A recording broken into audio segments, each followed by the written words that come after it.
নমস্কার বন্ধুরা, সুনিতার হেসেলে সবাইকে স্বাগত। পায়েস তো আপনারা অনেকেই খেয়েছেন, অনেক রকমের পায়েস। তবে এইভাবে একবার সাবুর পায়েস তৈরি করে দেখতে পারেন। খেতে হয় অমৃতের মতো স্বাদ। বানানোও কিন্তু খুবই সহজ, আর ঘরে থাকা মাত্র কয়েকটা উপকরণ দিয়েই কিন্তু এই সুস্বাদু পায়েস তৈরি করে নেওয়া যায়। তাহলে চলুন রেসিপিটি শুরু করা যাক। এখানে দেখুন আমি 150 গ্রাম সাবু নিয়েছি।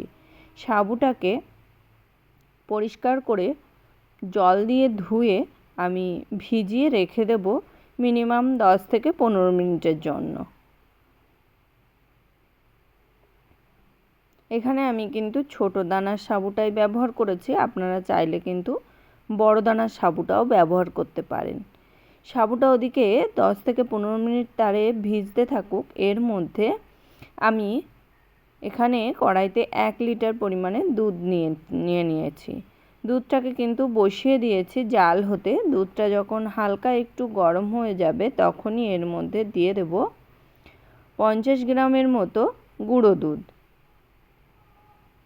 খুব ভালো করে দুধটাকে কিন্তু এই লিকুইড দুধের সঙ্গে মিশিয়ে নেব।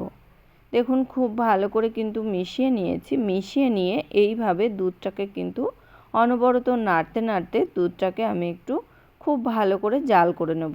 আর এখানে আমি মিনিমাম 10 মিনিট মতো দুধটাকে মিডিয়াম আঁচে ফুটিয়ে নিয়েছি। দেখুন দুধটা কিন্তু অনেকটাই কমে এসেছে আর অনেকটা কিন্তু ঘন হয়ে এসেছে। এদিকে সাবুটাও কিন্তু খুব ভালো করে ভিজে গেছে। এবার এই সাবুটাকে আমি একটা মিক্সির জারের মধ্যে নিয়ে নেব। নিয়ে আমি এর মধ্যে দিয়ে দেব সামান্য একটু লবণ। খুব বেশি লবণ দেব না, সামান্য একটু লবণ দিয়েছি এখানে।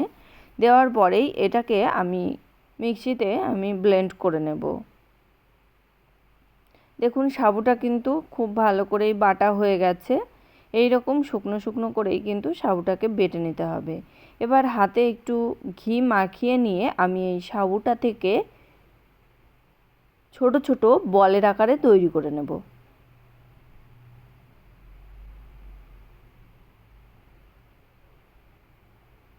দেখুন এখানে আমি বলের আকারে কিন্তু কিছুটা তৈরি করে নিয়েছি। আরও কিছুটা আমি পরে দিতে দিতে তৈরি করে নেব। দুধের মধ্যে ছাড়তে ছাড়তেই আমি কিন্তু সেই বলগুলো তৈরি করে নেব। দেখুন এখানে দুধ কিন্তু আমাদের আরও ঘন হয়ে এসেছে। আর এই সময় গ্যাসের আঁচটা লোতে রেখেই আমি সাবুর বলগুলোকে এর মধ্যে দিয়ে দেব।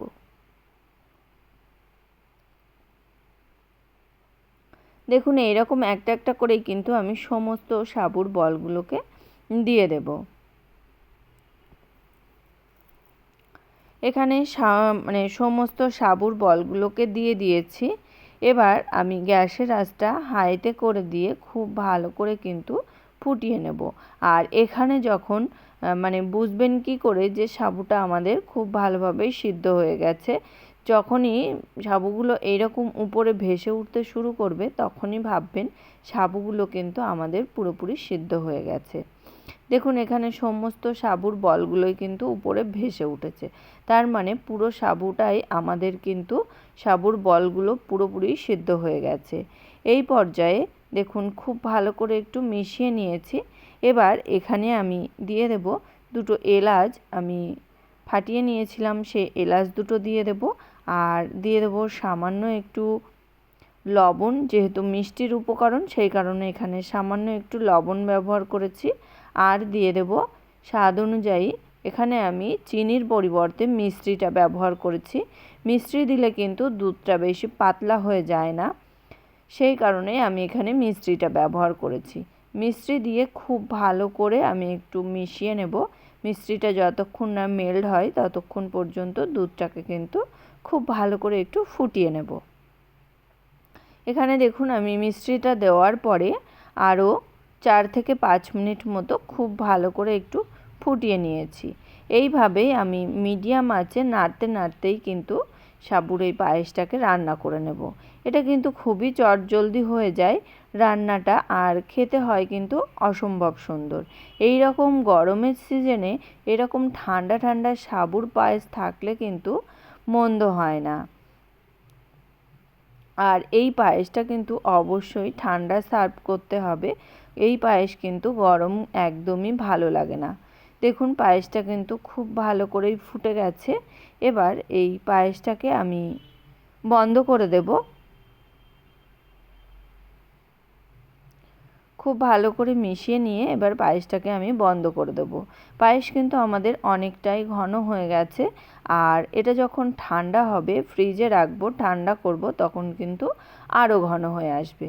এবার এখানে আমি খুব ভালো একটা শাহী ব্যাপারের জন্য আমি এখানে 1 চামচের মতো গোলাপ জল ব্যবহার করেছি। গোলাপ জল দিয়ে খুব ভালো করে কিন্তু মিশিয়ে নেব। আর কিন্তু ফোটাবো না, আমি গ্যাসের আঁচটা অফ করে দিয়েই গোলাপ জলটা ব্যবহার করেছি।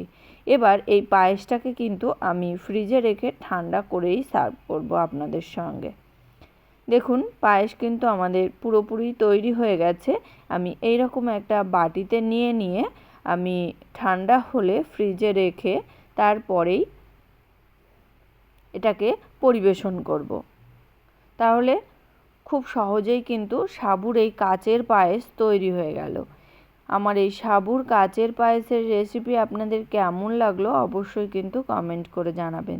যদি ভালো লেগে থাকে তাহলে একটা লাইক করবেন আর সাবস্ক্রাইব করে পাশে থাকার অনুরোধ রইল। আজকের মতো এই পর্যন্তই। আবার দেখা হবে নতুন কোনো রেসিপি নিয়ে। ভালো থাকবেন, সুস্থ থাকবেন। ধন্যবাদ। আমি উপর থেকে সামান্য একটু কাঠবাদাম কুচি ছড়িয়ে দিয়েছি।